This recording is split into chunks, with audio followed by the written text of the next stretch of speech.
There's a joke that I've heard about the 4X genre. It goes a little something like this. I bought Europa Universalis 4 last week, and I've played almost 50 hours. Ah, so you finally made it past the tutorial. It says here to cue laughter, whatever that means. The Civilization series has always been a light entry into the genre, but this joke rings just as true when I think about my experience in both Civ VI and with previous entries. I've put around 65 hours into Civ VI in preparation for this video. My idea was that I could play 3 full games of Civilization VI, and hopefully that would be enough footage and familiarity with its systems to write a critique on it. Ha! Now that's funny. If you're a seasoned player of Civ VI, you'll understand why. If you've never played a Civilization or 4X game before, allow me to try and explain. A game like Civilization VI is mechanics stacked on mechanics, sitting beside more mechanics. Yes, the game is turn-based with its hexagonal tiles resembling a board game, and in theory, that takes the pressure off, but each turn can essentially win or lose you the game. There are multiple win conditions each Civ leader is more attuned towards, and yet to neglect one aspect of your civilization to focus on pursuing such a victory condition can end in disaster. Now I do have to say that by my own admission, at this point in my Civ 6 journey, I know next to nothing. I put about 100 hours into Civ 5, and by the time I stopped playing, I only felt marginally capable. So if it takes so long to become knowledgeable, you might be asking what I'm going to be talking about, and what benefit, if any, this video holds. I like to think of myself as a decent game critic. If I can't find insight and points of interest in a game after playing it for over 50 hours, I should just go hang up my critic suspenders. We all get a pair, you know. What this video covers is the knowledge I've accumulated from playing 3 full games of Civ 6, a smattering of my understanding from the games I've played afterwards, and my thoughts as to why it's so difficult to learn all the connected systems needed to actually have fun with the game. I'll start by laying out how I approached playing Civ 6, what options, leaders, and difficulties I played with, and take you through my 3 games and what I learned playing them, before moving on to the core of the video, which is why the early game is so important, why it's so difficult to get right for a new player, and how mastering the early game can let players engage with what Civ 6 is really all about. Let's get started. One would think that a good place to start with any complicated game is the tutorial. Civ 6's tutorial is better than a lot of other 4X titles, I'm looking at you, Paradox, but what it doesn't impart is just how interconnected every decision is from the first turn of the game, and how it all snowballs. After the basics of the tutorial, I decided to start a new game to learn on the fly. I clicked the Play Now button, which picks a random leader and throws the player into a small continents map, 2 landmasses populated by 3 civilizations each, with standard turn speed on Prince, the standard difficulty. I quickly realized that this meant I was playing the game with all the additional mechanics of the 2 expansions. Luckily, in the Create Game tab, you can choose to play the base game, which is what I decided to do in order to not complicate matters. I had a feeling learning the base game would be complicated enough, and boy was I right. If you'd like me to make a video on the expansions in the future, let me know in the comments. My first 3 attempts at Game 1 were disasters, mostly due to expanding too early and not knowing how to protect against barbarians. It was after the 3rd restart that I formed an idea of how I was going to tackle the game. I needed an advantage, and so I made 2 decisions. The first was that I was going to lower the game down to its easiest difficulty. I would play 3 full games, each game moving the difficulty up by 1, so that by the time I was done with the third game, I'd be back at standard difficulty and would hopefully have the knowledge and skill needed to tackle the game on its default setting. The second decision was searching online for leaders that were more geared towards beginners. I think it's beneficial to at least summarize my 3 games, as it will describe a lot of the issues I was having, which will make my insights in the following sections make more sense. I'll also be explaining some of the mechanics as I understand them at this point in time, if I think they're relevant to being able to follow my story. If you haven't played Civ VI, it should help to explain just how complex the game can be, and if you feel like trying Civ VI yourself, hopefully you can learn from my many mistakes. If you already know how the game works or aren't interested in my tale, feel free to skip ahead.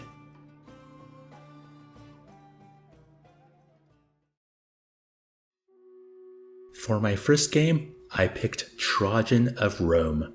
He's recommended as an easy civ to play for a couple reasons. Firstly, each city settled gets a free building. At the start, it's a monument, which increases culture production, allowing the player to research civics on the culture tree as well as expand the borders of each city. Secondly, each city settled or captured near the capital gets a free road, which makes it easier for units to travel to the borders of the empire, making for easier conquest. Each city also gets a free trading post, which boosts trade routes. Trade routes are a great way to gain extra resources from the cities in your empire, or if trading with a city-state or another civ, to gain some favor alongside said resources. Each civ has a unique unit and building alongside their other bonuses. Rome's is a powerful early military unit called the Legion, which is stronger than its contemporaries and can build forts or repair pillaged tiles. Rome's building is the Bath, which replaces the aqueduct, granting more housing, but to be honest, I'm still kind of fuzzy on how population and housing works. On a basic level, excess food in your city grows the population, which allows more tiles to be worked for better yields. And these people need somewhere to live, so adequate housing needs to be built, otherwise there are penalties. As you can see, Trajan is a powerful leader, and knowing what I know now, my first game should have been a slam dunk. Should have been. Not really knowing what I was doing, or what kind of victory I should be working towards, all I did was follow the recommendations of the advisor. What to build, what to research, where to settle, all through the game. What resulted was a very boring game of civilization. Rome is geared towards domination victories, but I didn't want to experiment with the war mechanics yet. I built these strong units and kept them garrisoned in my cities, mostly keeping my neighbors at bay due to the strength of my forces. In the mid-game, Japan was mad with me, so waged a war. I easily defeated his units, and when he wanted peace, I agreed. I really should have retaliated and taken a city or two. Speaking of cities, I didn't settle too many. I was in a Civ V way of thinking. In the previous installment, players could build an empire either tall or wide. Tall is a small number of cities, even just one, that are heavily built up. They're powerhouses. Wide play is throwing down a lot of small cities all over the map, each one giving small bonuses, often focusing on different things. Civ V was more geared towards tall play, and Civ VI is completely the opposite. I don't want to say tall play is impossible, but from my second game onward, I learned how important it is to build new cities quickly and often. For one, you want to grab the resources around your starting area before another civ moves in and takes them. And that's doubly important as you make your way through the eras of the tech tree and new strategic resources appear on the map. The greater your stretch of civilization, the greater the chance you will have access to these new resources, and won't have to wage war or barter with another civ or city-state to gain access to new technology. 'Cause that's what I had to do. finding a civ who would sell me iron so I could upgrade my units. I even settled a city on a tiny island just to have access to niter so I could continue said upgrading.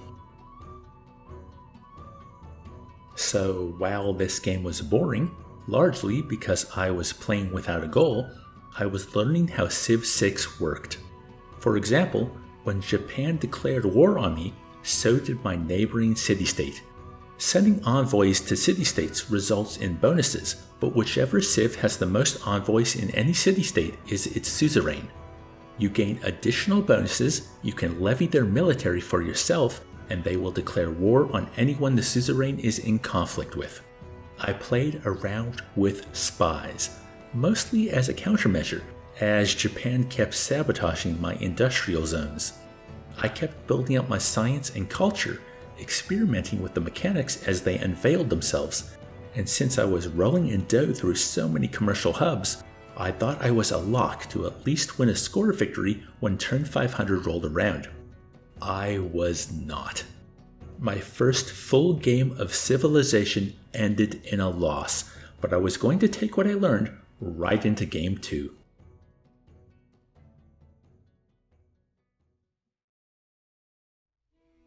Seeing I had such trouble with him in my first game, it's kind of funny that I chose Hojo Takamune of Japan for my second game.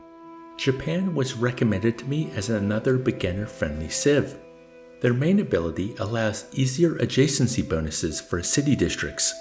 Districts are one of the big changes from Civ V to Civ VI. Since I stopped recording footage, I've played a couple more games, and I think I'm starting to get a handle on how districts work. Instead of just putting down buildings on tiles that will help production, science, faith, or defense, for every 3 citizens in a city, you can place a new district that houses all the buildings that improve specific yields, only sacrificing a single tile. Some districts have adjacency bonuses that improve yields. For instance, the campus, which is the science district, will give 1 additional science for every mountain and every 2 rainforest tiles it's placed next to. For these districts that give bonuses, they will also gain a bonus if placed next to 2 other districts. You'll want to plan out your district placement in a tight clump to take advantage of these bonuses, often considering the best placements when you first settled your city. Of course, at this point in my play, I had no idea how districts really worked, so just popped them down wherever I could get the best bonus. But back to Japan.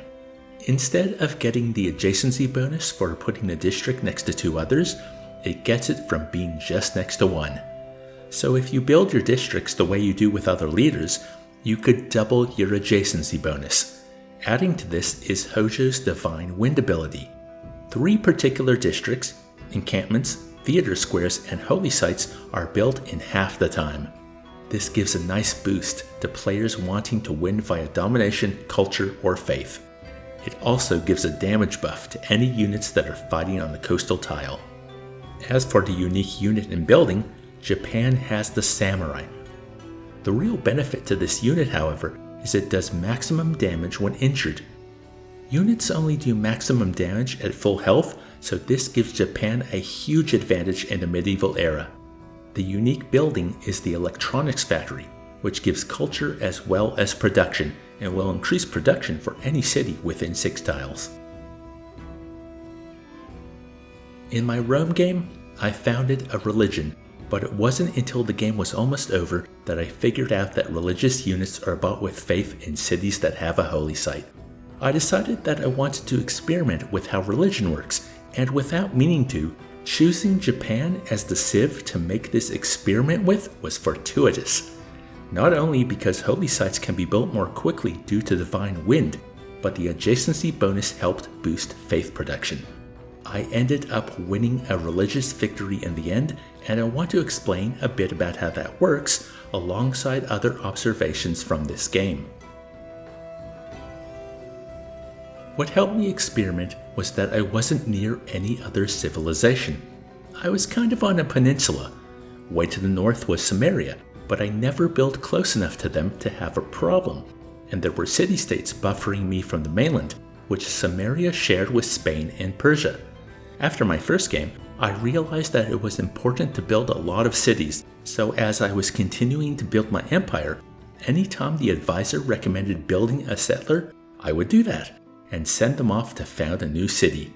I founded my religion early, Buddhism to be thematically appropriate, and started using faith to send my apostles and missionaries across the globe to spread the good word. Religion spreads via religious pressure. If one of your cities practices a religion, that religion will start to exert pressure on that city's close neighbors. If you have a trade route with other civs or city-states, your religion will travel along that route and start to exert pressure on that city. What missionaries and apostles do is travel like any other unit and then use charges to explode a huge amount of faith on the city they're standing next to.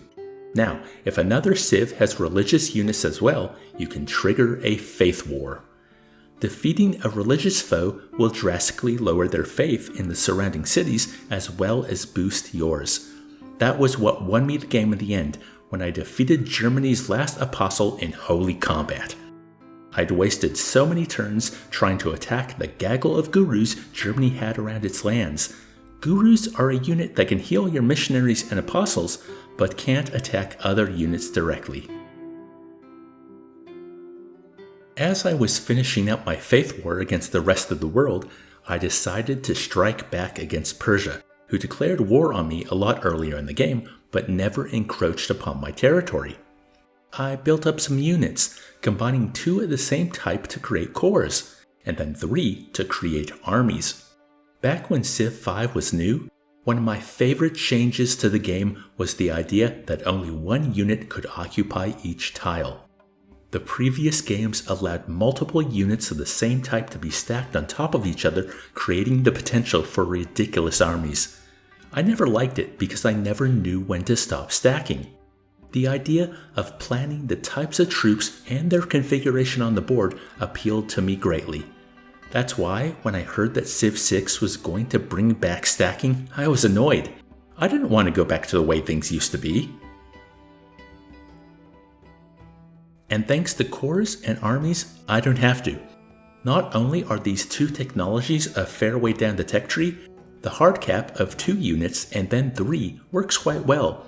The reason I think so is that earlier in the game, aside from support and siege units, it's a reasonable strategy to have 2 to 3 of each unit type, not only because of the power and maneuverability, but because of a mechanic I've only learned about recently, which is if you surround a city with enough units, the city will be under siege and no longer heals damage each turn. It makes it far easier to take and damage cities if you have more units, and you can always sub out a damaged unit with a fresh attacker. Combining units into cores and armies means you need far less units to take a city, and if I knew about the siege mechanic during my Japan game, I might have been able to utilize it, having a melee army, a ranged army, and a siege army. I took over all the cities on the west side of Persia, razing to the ground the cities I didn't see value in, leading to every other civ in the game denouncing me as a warmonger. It turns out, even though Persia declared war on me, according to the way the game handles war penalties, while I had a right to defend my borders, I did not have a right to invade their lands and take over their cities. Warmonger penalties and war weariness are mechanics that I'm still feeling out the more I play. If you don't have a good reason to go to war with another civ, the penalties will be more extreme, and other civs look down on you if you raze cities to the ground, take over another's capital, and especially if you wipe a civilization from the game. It turns out that these penalties are much harsher as you make your way through the tech and civics tree. While you uncover more casus belli, which are excuses for going to war that limit these negative penalties, the rest of the world looks upon you more harshly as everyone becomes more civilized. Fair enough. I mean, war is terrible, and as we move towards the future, we tend to think less of countries that wage war on others, no matter what casus belli they might have. I guess the trick is either to declare your wars during the early game, where the penalties are minimal, or decide that you're going to undertake a domination victory, not caring if the rest of the world calls you a warmonger. That was the plan for my third and final game, and things did not exactly go to plan.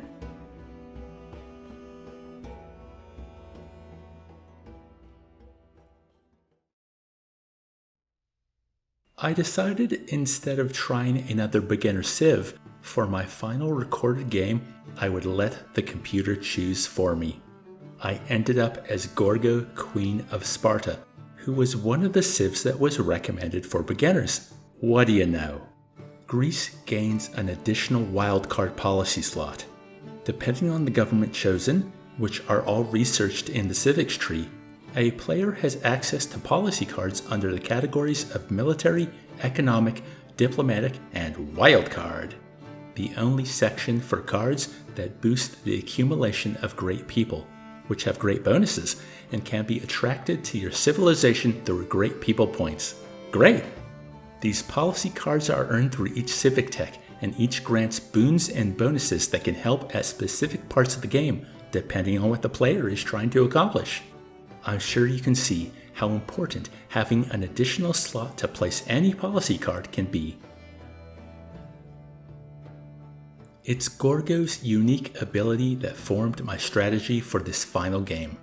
Upon the death of any enemy, whether it be barbarian, city-state, or a civilization, the player receives a culture bonus equal to 50% of the unit's melee strength. So by going around and killing things, I gain culture. My thought was that I'd split the difference and pursue both a culture and a domination victory, whichever came first. Domination is achieved once you conquer the capitals of all other civs in the game. You don't have to wipe them off the map. In fact, if you're worried about the warmonger penalties I discussed before, it's best to conquer their capital, leaving one city on the outskirts to allow them to wallow in obscurity for the rest of the game. I shared a continent with Brazil and Samaria. I conquered them fairly early, and it was funny to see them denounce me and make empty threats for the rest of my turns. What aided me in these early wars was Greece's unique unit, the Hoplite. It's an anti-cavalry unit, so not something I would usually build or take into battle, as I usually take down horsemen with my ranged units, but the bonus was too good to pass up. If a hoplite is standing next to another hoplite, its strength is increased. I still don't know when it's a good idea to keep a unique unit with its bonuses around for an extra era, and when it should be upgraded to a stronger era's unit as soon as possible. That seems like something a player becomes familiar with the more they know about the game. It depends on circumstance, which is a topic I'll be discussing a little later. So while this conquest was boosting my culture, I learned that the cultural victory is all about tourism. By building wonders and housing works of art in the mid to late game, tourists will flock to your cities. There is religious tourism as well, where people will want to visit the birthplace of their faith and visit your collection of religious relics. But seeing I spent the last game playing around with faith, I elected not to found a religion this game, which definitely would have made my culture victory a lot easier to obtain. Greece's unique building helps with this. It's the Acropolis, which replaces the theater square. It's cheaper to build, gives more culture, and adds an additional adjacency bonus, as well as granting an extra envoy when built. The only downside is it has to be built on a hill, but Greece has a higher bias than other civs to have their games start with hills around, and I never had an issue placing down an Acropolis. Now here's an issue I did have. Pursuing a domination victory on a small continent's map hits a snag because of the two continents. The hoplites are an early era unit, so while I conquered Brazil and Samaria pretty quickly, laying dominion over my own continent, I had no cities on the coast, so I needed to build harbors to build ships in order to discover the rest of the world, as well as research the science to build said ships and allow my units to embark into deeper waters. This wasn't until after turn 150. Actually, I had a similar issue happen even before I declared my first war. Once again, I started the game sort of left to my own devices. My passage to the mainland was blocked by a city-state. A city-state I wasn't suzerain of. I had to wait until I researched the ability for units to embark onto the water to be able to pass by. I could have conquered said city-state, but even when writing this, with more games under my belt, I like to leave city-states alone, even if I don't like their bonuses. And my resolve for leaving city-states alone was tested once more. I had built a bunch of airstrips and had fighters and bombers at my disposal. If your game reaches the modern era, these units are what you use to wreak havoc. The only problem is that they have to be close to a base of operations to refuel, so I couldn't wage war with them across the sea. You can research an aircraft carrier, but even with all my conquered Brazilian and Sumerian cities, I had no access to oil, which is needed to build it. One of my neighboring city-states had access to oil. I could have conquered it and taken the oil for myself, but again, I didn't want to attack a city-state because I was still worried about warmonger penalties at this point in time. I was suzerain of the city-state though, so I would have access to their oil if they ever improved the damn tile. I sent one of my builders in to build an oil well, allowing the construction of a couple of aircraft carriers, which allowed me to wage war on Nubia and Khmer from the coastline, as my other units marched through their land, taking their capitals. All the meanwhile, I was rolling in culture. I was cultured as The amount of great artists, writers, and musicians I attracted was staggering. I didn't even have the buildings to house all their work. I uncovered artifacts with archaeologists and built wonders. As some of the civs I conquered had built holy sites, I even had access to some relics. No other civ could compare to my artistic output, and yet tourism was barely trickling in. At this point, I thought that I might complete my domination victory first. It was close. I had just finished taking over Khmer cities and was positioning my naval units outside St. Petersburg, as Russia was the final civ I had to conquer. Then on turn 289, victory sneak attacked me. The game was over. I had won a culture victory and so ended my time with Civilization VI.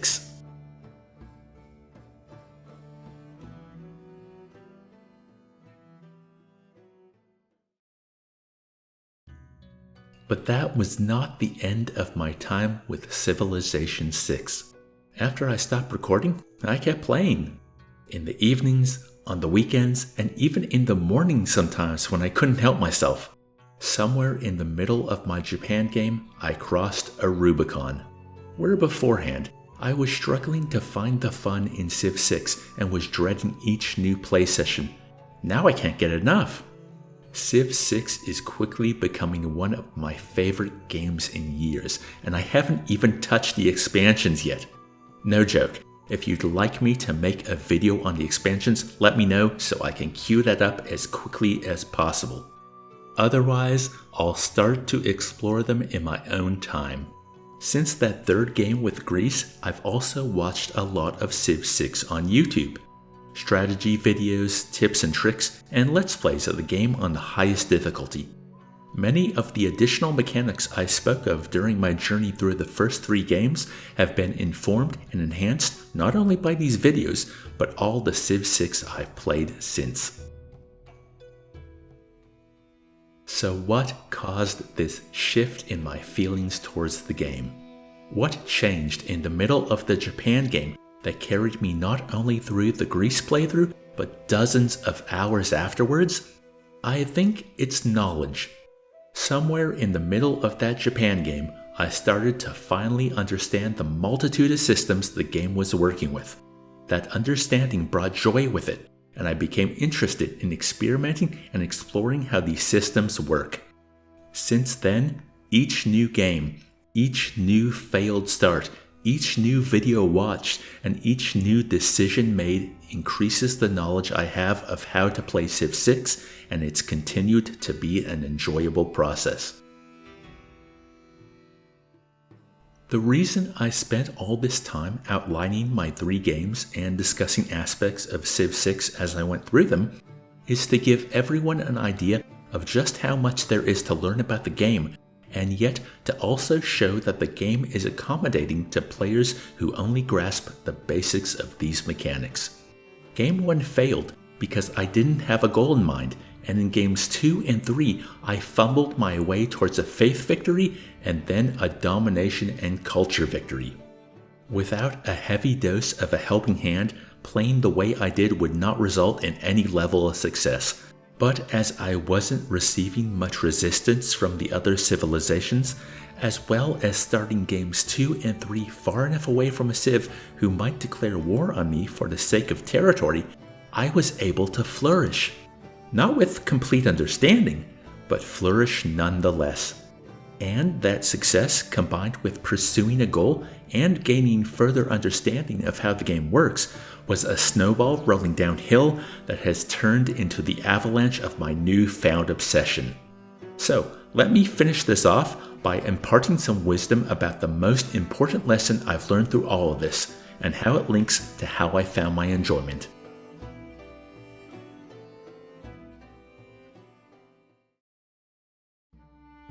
The most important thing I've learned in my short time with Civ VI is that if you don't feel confident about your civilization's progress by turn 50, you should restart the game.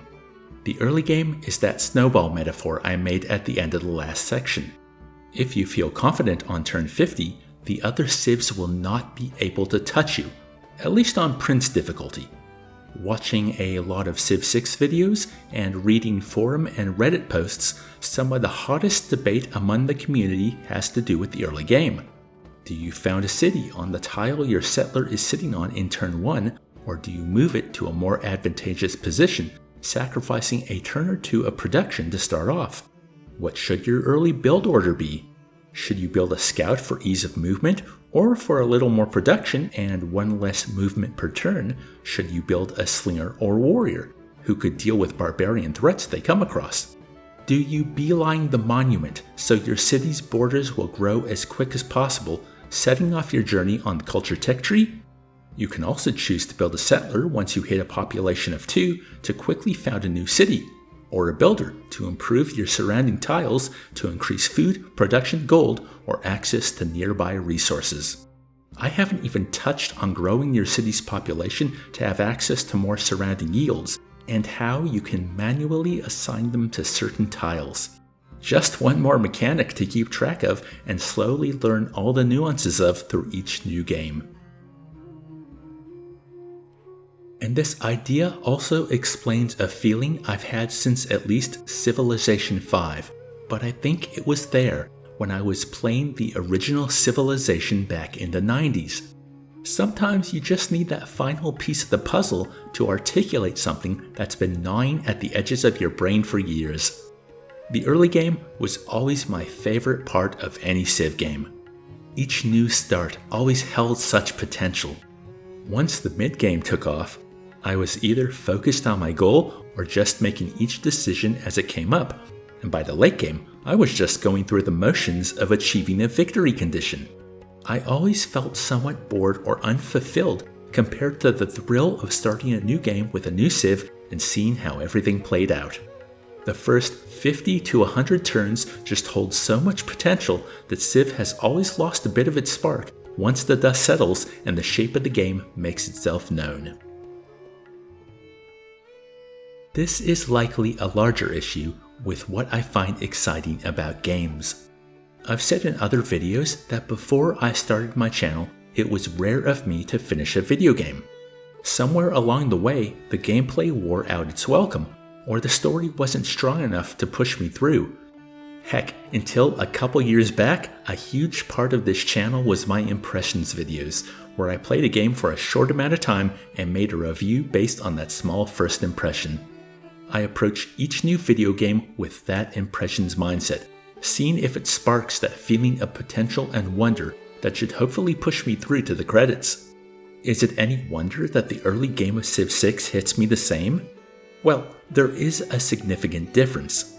While I will often drop a game that has lost its spark to try another game, I have kept playing new games of Civ VI over and over again.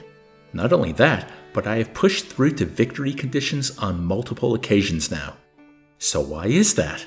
I think it has to do with the very specific power fantasy that Civ VI and perhaps the rest of the 4X genre taps into.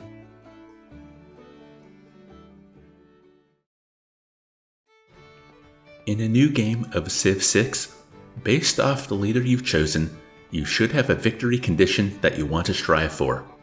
An element of the first 50 turns is seeing if that's feasible.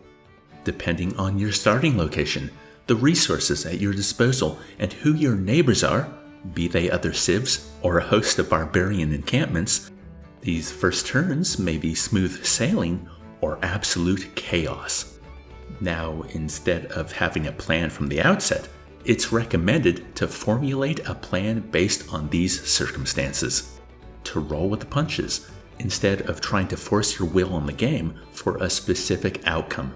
Most civs have at least 2 victory conditions that they're decent in pursuing, and really, any civ can achieve almost any victory condition even without a complete understanding of the game, at least on lower difficulties. As of this writing, I've completed 2 games on Prince difficulty. I don't know if I want to keep moving up or if I'm happy to continue playing on the default setting. It was touched on before, but this ability to roll with the punches is linked to a deeper knowledge of the game's systems.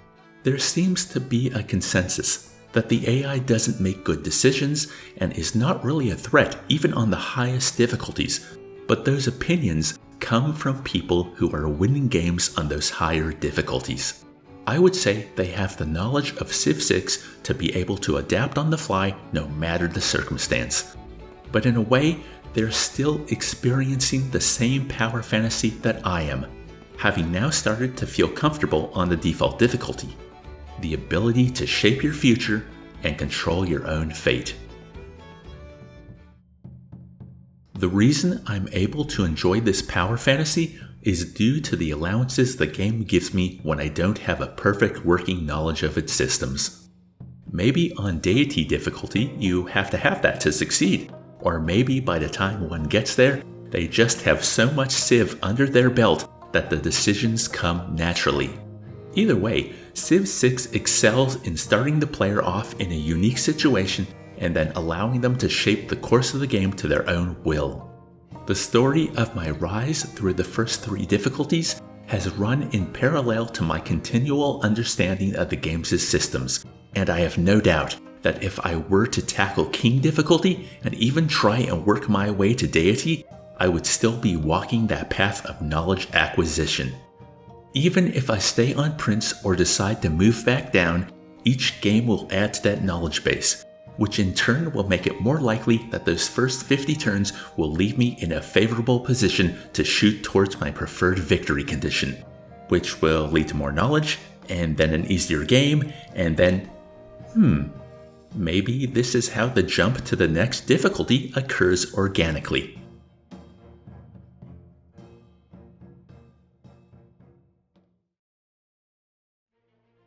What I do know is that I'll be playing Civ VI for a while. Every new thing I learn through pursuing a victory condition or even a failed first 50 turns is knowledge that I can't wait to refine and apply to a new attempt. The game is aiding me in this pursuit because at least on the lower difficulties, Civ VI allows success without a comprehensive understanding of its systems. Just as the first 50 turns is an indicator of success in the late game, so are all the more nuanced decisions that can be taken advantage of by those with the knowledge to do so. Citizen placement. What tiles to improve with the builder and when? Ideal placement of districts, ideal placement of new cities, what to research, what policy cards to play, and the list goes on and on. Greater understanding of the game's systems will allow a smoother game, resulting in easier and quicker victories, and I have no doubt this knowledge is required to win on the higher difficulties. Civilization VI contains multitudes. It took me at least 2 full games to understand that finding the fun means enjoying the journey of acquiring the knowledge needed to bend the game to my will, rather than just reaching a win condition like in other games. I am still a long ways from a comprehensive understanding of Civilization VI's systems, if I ever get there, but since that revelation, I have been enjoying playing and learning about Civ VI through each new turn and each new game created. Thanks for watching.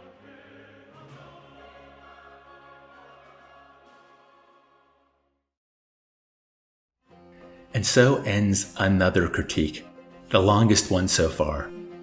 To all of you who voted in the last poll for Civ VI, I want to sincerely thank you.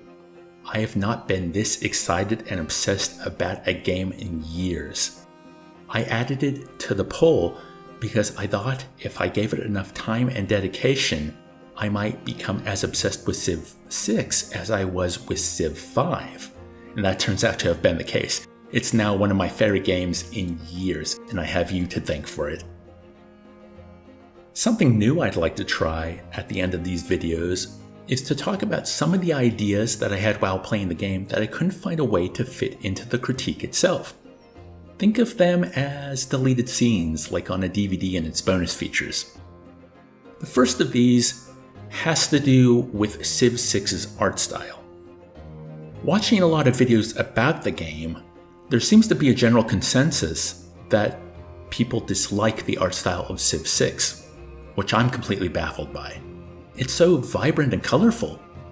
The designs and animations of the leaders just add so much life and personality to the game. Now, I'd be willing to just leave it as a difference of opinion, but some of these same people then go on to say that they prefer the art style of Civ V. What? If you go back in my critique, I have clips of Civ V in there. Go back and look at it.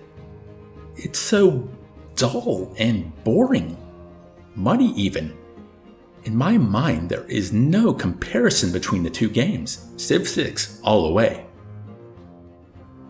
However, when I was reading critiques of Civ VI, I came across one that talked about how they felt the quotes from Sean Bean that are read every time you finish researching a science or civic tech are more lighthearted and humorous than they were in Civ V. They feel that Civ VI is downplaying what in Civ V was a more serious awe in regards to humanity's march through the eras and the progress they've made. Alongside the cartoony leaders, I think I can understand someone who might be more appreciative of the serious tone that Civ V took. On the other hand, apart from the names of the civilizations, the leaders, and a lot of the places, the Civilization series is not historically accurate. And given that's the case, I think I'd prefer to keep it lighthearted, especially since humanity's atrocities such as war and colonialism are such a huge part of the Civilization experience. My second thought is a different approach I would have taken to the section at the end of the critique where I talked about the first 50 turns of Civ VI and my personal gaming habits. I was going to compare it to World of Warcraft. Now, those of you who have played WoW are probably familiar with the term alt-itis. I was completely afflicted back in the day with alt-itis. I bought the game a few weeks after launch, and I didn't get a character to level cap until the end of Burning Crusade. I would get bored as I was leveling through the game, or I'd learn more about the game, and I'd want to start over and do things right this time. There's a great parallel between that and making sure I've set myself up in Civ VI to actually be able to pursue a victory condition I'm interested in. Now, the reason I decided not to talk about WoW is I thought it was better to talk more generally about my gameplay habits rather than just focus on one game, and I think that section is better for it. And now, the moment you've all been waiting for. it's time to choose the game for the next critique. For those of you who voted last time, you might remember that the 2 games that weren't picked are Vampire Survivors and Red Dead Redemption. The 3rd game on this list, chosen by my patrons, is Tunic. So, that's Vampire Survivors, Red Dead Redemption, or Tunic. The poll will be linked in a pinned comment under the video. I will leave it up for about 3 days after the video is published, and then I'll announce the winner. Choose wisely. If you enjoyed the video, why not consider supporting me on Patreon? For only $3 a month, you get to choose the game for the next poll, you get early access to the videos, and monthly written updates. I've also recently added a higher tier for those of you who would like to have a heartfelt thank you for your support. The link to my Patreon will be in the description and the pinned comment I mentioned earlier. And that's it for another video. Please tell me what you think down in the comments. I'd especially like to hear from those of you who have never played Civ VI or any of the Civilization games, and if watching this video might make you interested in picking up the games for yourself. Now, the next video should not take as long to come out. None of the games on the list are as long as Breath of the Wild or Civilization VI, but I've learned not to make promises. Life happens, and boy has life been happening to me a lot this year. So, until next time, I hope you're all enjoying your gaming and are having a wonderful day.